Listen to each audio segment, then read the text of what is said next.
Welcome to In Focus with Ejaz Haider. Our top story today is about Iran's internal politics. President Hassan Rouhani is in trouble.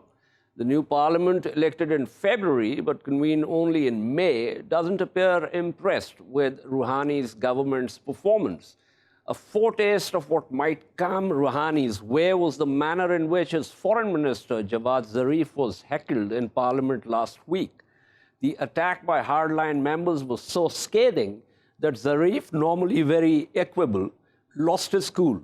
Rouhani seemed to get the pulse of the situation when he pleaded with the hardliners to show brotherhood. The fear of impeachment followed reports that a motion to question President Hassan Rouhani was signed by 120 lawmakers out of 290 and handed to the presiding board of the assembly.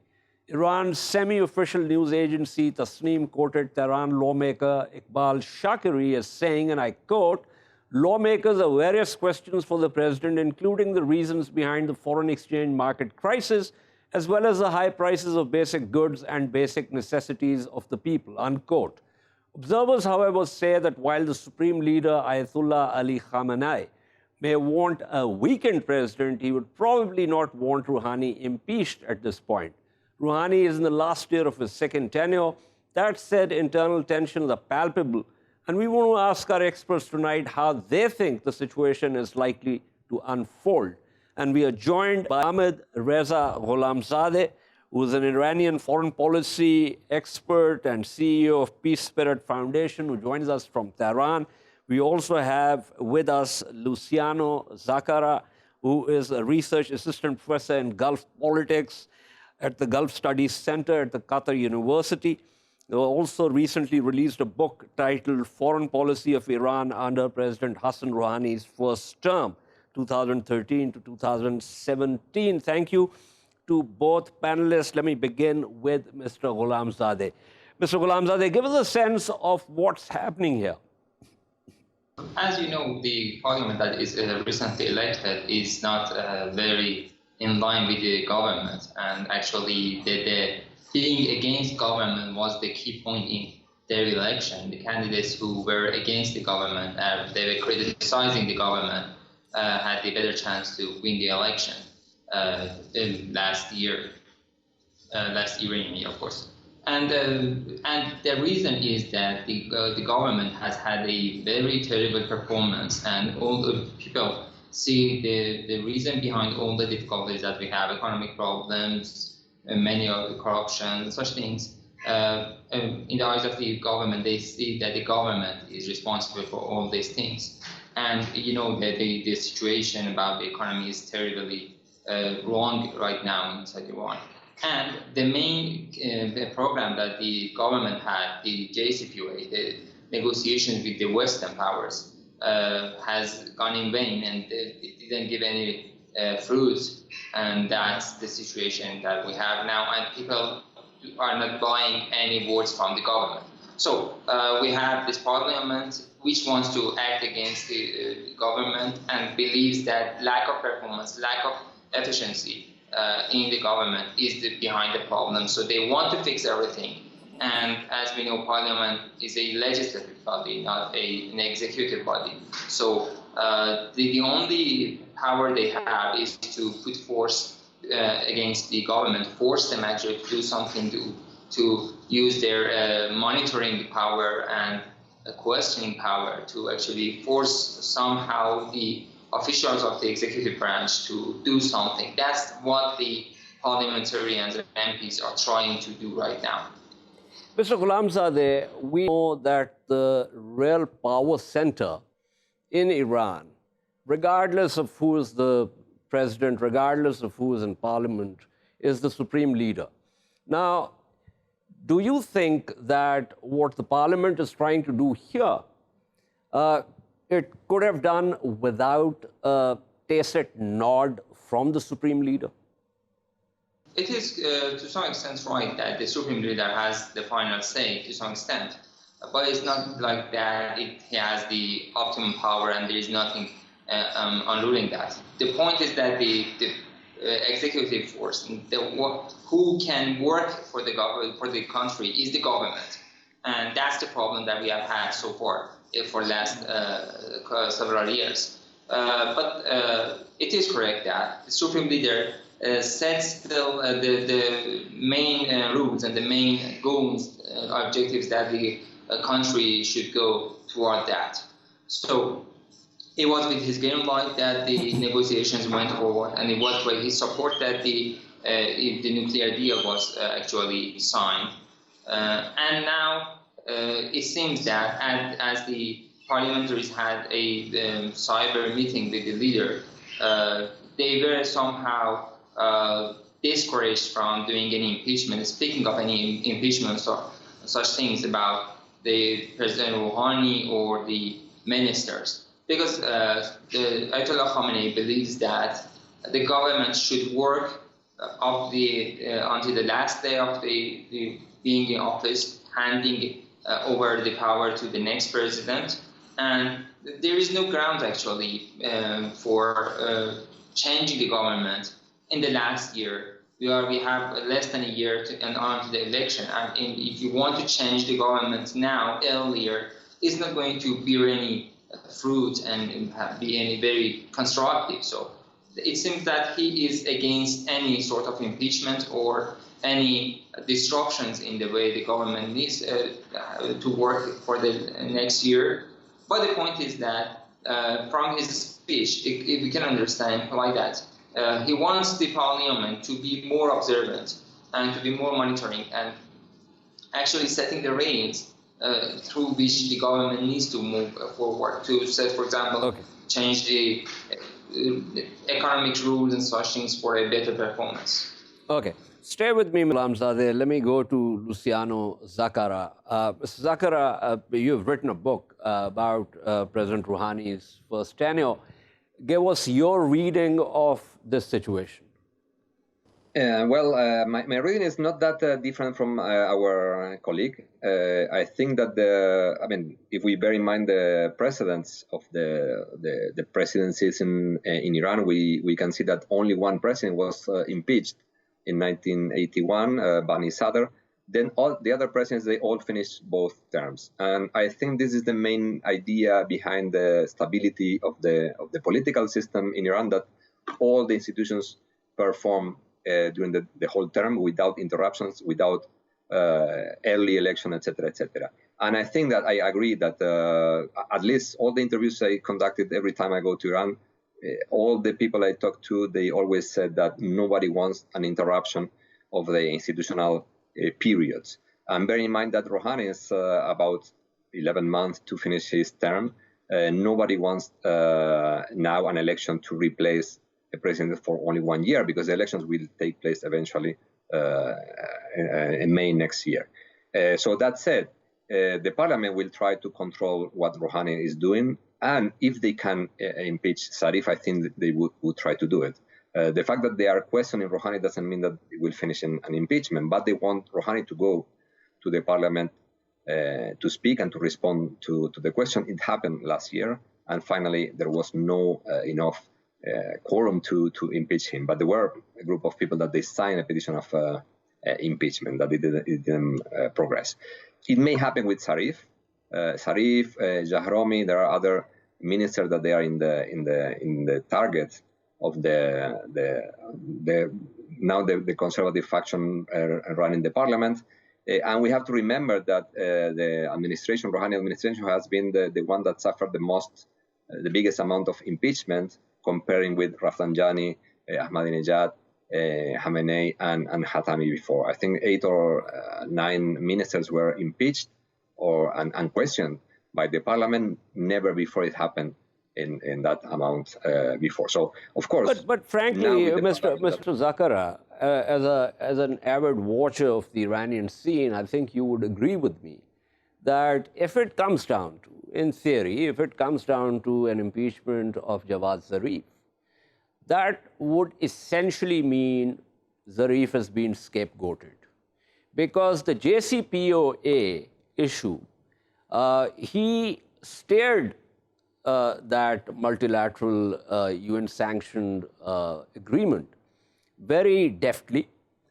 The problem of the US pulling out of it is something which was beyond the control of Jawad Zarif, or for that matter, Hassan Rouhani, and has, reasons on which they just do not have any control. I mean, in terms of Iran's general power projection in the Middle East, in terms of the US wanting to change the behavior of the Iranian regime and all of that, that's something that neither Rouhani nor Zarif can really address because it's not in their power.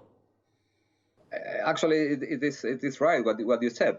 I mean, the fact that Trump decided to pull out from the JCPOA is beyond Iranian capabilities to do anything. But the point is that the Rouhani, was using the JCPOA as the main gain and the main achievement from his administration, and he used that to win the second presidency. The second term in 2017. So I assume that what they want to do is to make sure that the next president is no one related to the current government, no one related to the reformists or the pragmatist groups that they are now running the government. And the way to do that is to make sure that the whole administration of Rouhani failed, not only in management of the internal politics, what happened with the protests or what happened with the COVID, etc., but also to prove that dealing with the United States was a mistake. And this is one of the main flags of the hardliners. You can't trust in the U.S., so you can't negotiate with the U.S. So since the beginning, the JCPOA was something wrong, according to some people, not all. So proving that this is wrong will ruin any future chances for any reformists or pragmatists. This doesn't mean that finally... There were hardly any reforms President Rouhani could do. But I get your point, which is why, and let me go to Mr. Gholamzadeh here, which is why I find President Rouhani, who himself was a hardliner at one point, I find him in a lose-lose situation. Because the hardliners who are now talking about the JCPOA are the people who have never really wanted Iran to have a deal with the United States. And now that Trump has walked out of it, they've got the space to actually point a finger at Rouhani or Jawad Zarif and say, hey, you guys couldn't work it out, we told you so.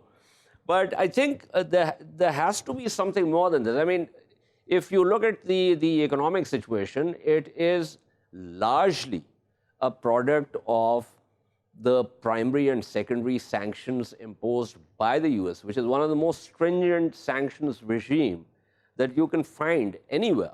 So, Mr. Gholamzadeh, give me your sense of President Rouhani's performance, both in terms of JCPOA and his disappointment with the United States, as also the fact that he has to steer an economy that is basically writhing under the weight of US sanctions. Currently one of the most hottest topics in Iran is the 25-year agreement that Iran is going to sign with China. And the point is that one of the arguments that is made about that is that before the JCPOA, it was mainly China which was buying Iranian oil and was helping us through the sanctions. And as soon as the JCPOA was signed, President Rouhani's government turned its back to China and just looked at Western countries, mainly European countries.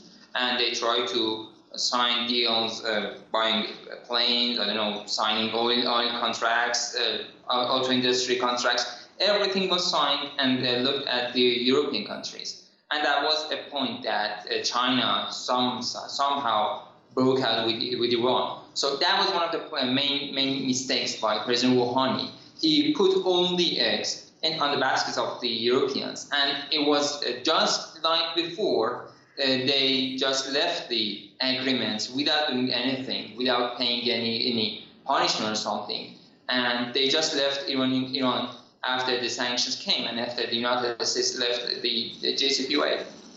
So, and after that, the President Rouhani's government didn't do anything. He couldn't do anything, actually, because he had lost all the eggs in the same basket.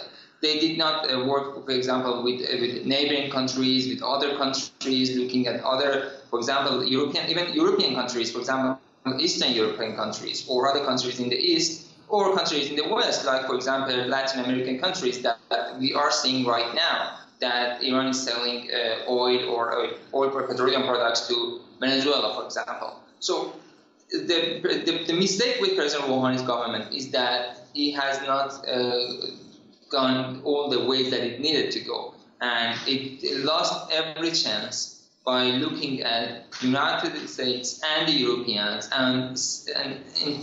so he basically got the worst of both worlds. That's what your argument is, and I tend to agree with that. Thank you so much. That was Hamid, Reza, Gholamzadeh speaking with us. Thank you also to Luciano, Zaccara.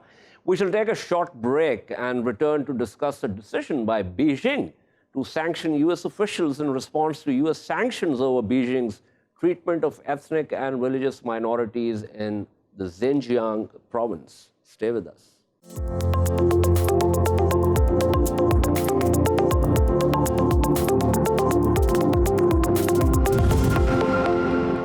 Welcome back to In Focus. Our second story tonight is about Beijing's decision to announce sanctions against U.S. officials, including the Republican senators Marco Rubio and Ted Cruz. This is in response to U.S. sanctions over Beijing's treatment of ethnic and religious minorities in the Xinjiang province.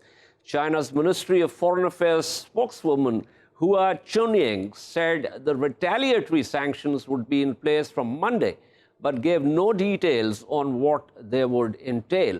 The sanctions apply to Rubio and Cruz, their fellow Republican politicians Samuel Brownback and Chris Smith, and the U.S. Congressional Executive Commission on China, which monitors and reports on human rights and the rule of law in China. Since the U.S. officials have little legal or financial exposure in China, the announcement seems to be more symbolic than substantive.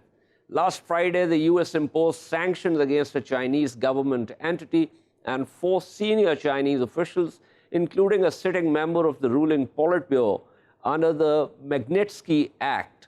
The sanctions included the freezing of U.S. assets and U.S. travel and prohibiting Americans from doing business with the individuals. Let's dive right into this with our experts.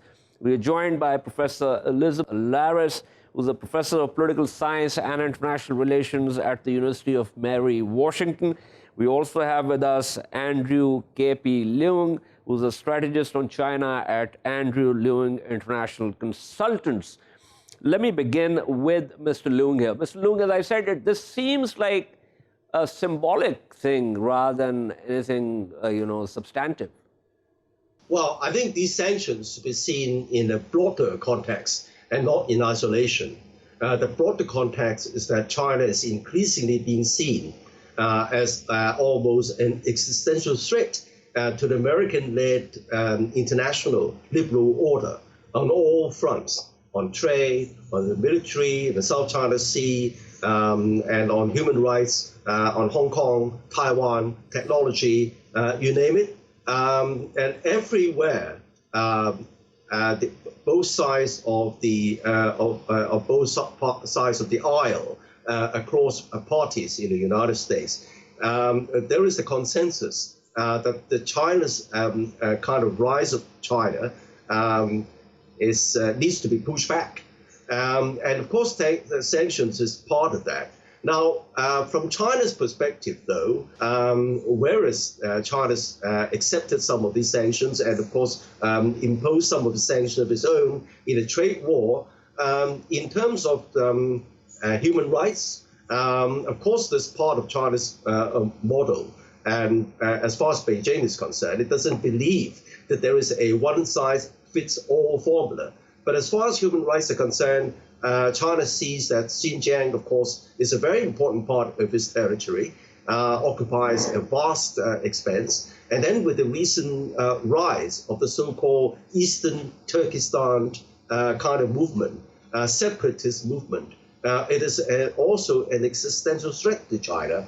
And what China sees that they're not trying to intimidate everybody, and what as far as Beijing is concerned, this kind of so-called internment of the Uyghurs is trying to educate some of these Xinjiang citizens. But be that as it may, on both sides, as you rightly pointed out, the sanctions are well calibrated because the two countries do not want a war, least of all. But Mr. Leung, and I think the sanctions are symbolic in that sense. But Mr. Leung, the issue of Xinjiang is important because there are increasing number of reports that talk about these re-education camps as prisons where at least 1 million people have been incarcerated. They're also designed to, as Beijing says, that these re-education centers are designed to steer people away from quote-unquote terrorism. But they are also, according to reports, forced to denounce their language, their religion. Their children are being put in orphanages, according to families and investigators. So something is going on, and perhaps, I don't know if you would agree with me, but perhaps China needs to be more transparent about what's happening there. I certainly agree that a greater degree of transparency would serve China well, not only in Xinjiang, but in some of its trade practices, and of course, even on the coronavirus pandemic. And indeed, it is a very useful kind of response to the world's concerns as far as some of these perceived threats from China is concerned. But I think that in terms of sanctions, I don't think China would accept sanctions as kind of coercion to change its kind of practice. And indeed, as the United States is lumping more and more sanctions, and it is amounting to an insult reminiscent of the kind of humiliation China suffered at the hand of foreign aggressions during the so-called century of humiliation. So I think that I think both sides are learning how to cope with the rise of China with a different political system. And let's not forget, in spite of the perceived authoritarian practices, the Chinese government has the highest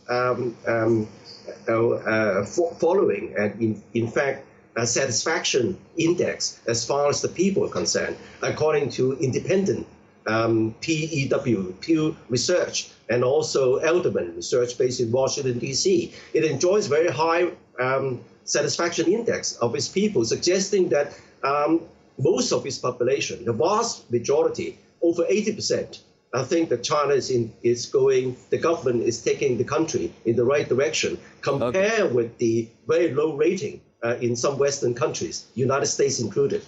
Okay. Be pull in Professor Laurus here. Professor Laurus, A, what is your reading of this situation? And B, this high rating of people satisfied with where the government is taking China as compared to various Western governments, as Mr. Leung pointed out. Is that because we're talking about a comparison between a very closed system and a very open system? The United States felt compelled to impose the sanctions because last week the U.S. Congress passed the Uyghur Human Rights Policy Act, which then compelled the executive branch, that is, it gave the U.S. president the ability to invoke an executive order to invoke the Global Magnitsky Human Rights Act. And that is the Trump administration, which did not have a very good track record on human rights, was compelled then to invoke the act, leading to these sanctions. So on one hand, you might say the sanctions as they are implemented are symbolic. And that were Ted Cruz, Sam Brownback, Rubio really going to go to China, where their visa is going to be denied, where they're going to be denied entry to China? That's not, realistic. But the important part of imposing the sanctions is that the United States can say that it's being true to its principles, and that is that human rights does matter. Human rights globally does matter to the United States. Now, concerning the government approval rating in China, it's not surprising. Xi Jinping is quite popular in China, initially for his anti-corruption campaign. Until recently, Chinese economy was growing at a very healthy rate. Sure, it got knocked down by the virus. It is coming back to a certain extent, and also because of the social credit system, where people are encouraged, perhaps compelled, to say positive things about the government, on social media. If they say negative things, or if they are vocal against the government, then they can lose points on their social credit, and that could come back to hurt them. It is an isolated, to a certain extent, politically isolated situation in China. Of course, people have access to the internet. Chinese people travel abroad, but look how far they have come. And they give credit to the Communist Party, and Xi Jinping is the latest leader of the Communist Party. So if they compare themselves to a generation or two before, they have come so incredibly far that they are satisfied with that. And a lot of people in China are not politically attuned to the situation. They are not going to get involved in politics. They're living their lives. And as long as their lives are smoother and economically more prosperous than they were before, then they are going to be happier. Democracy is messy, it is chaotic. We are seeing that in the United States and other Western European countries, but it does have some lasting power as well. Absolutely. But let me, Mr. Leung here. Mr. Leung, one of the things that seems fairly evident here is that the United States has a system with separation of powers. As Professor Laurus said, since the Congress did A, the executive had to do B. Now, that is something that is obviously novel for the way Beijing works. So do you think there's also a certain, shall I say, misunderstanding of how the American system works? Because while the executive has its own powers are checked by other organs of the state, namely the legislature, the judiciary, which is not the case when we talk about China. Well, if I may say so, the Chinese people understand the American system better than the Americans understand the Chinese system.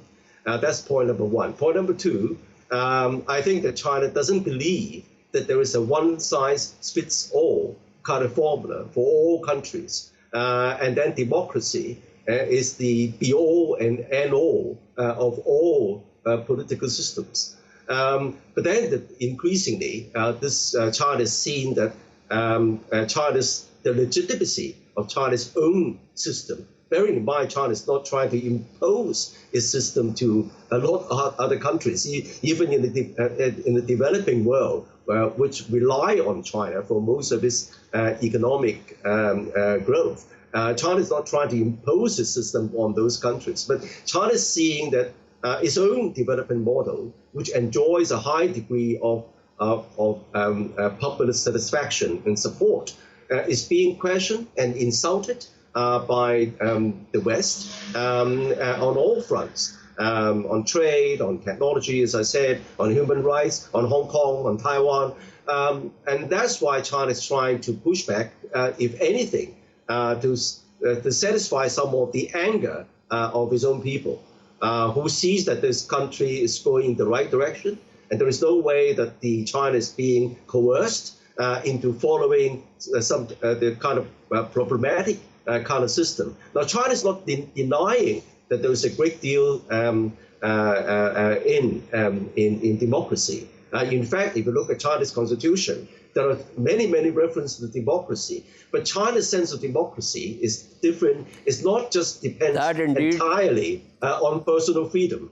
Absolutely, It's that the indeed. collective, well, That is the case. I mean, I'd completely agree with you. China's concept of democracy is certainly not how democracy is defined in Western Europe and perhaps elsewhere also. But thank you so much. That was Andrew K.P. Leung. Thank you also to Professor Elizabeth Laurus for speaking with us. This is all from In Focus tonight. We shall see you tomorrow at the same time. Keep following our latest updates on social media at indus.news. Good night and goodbye.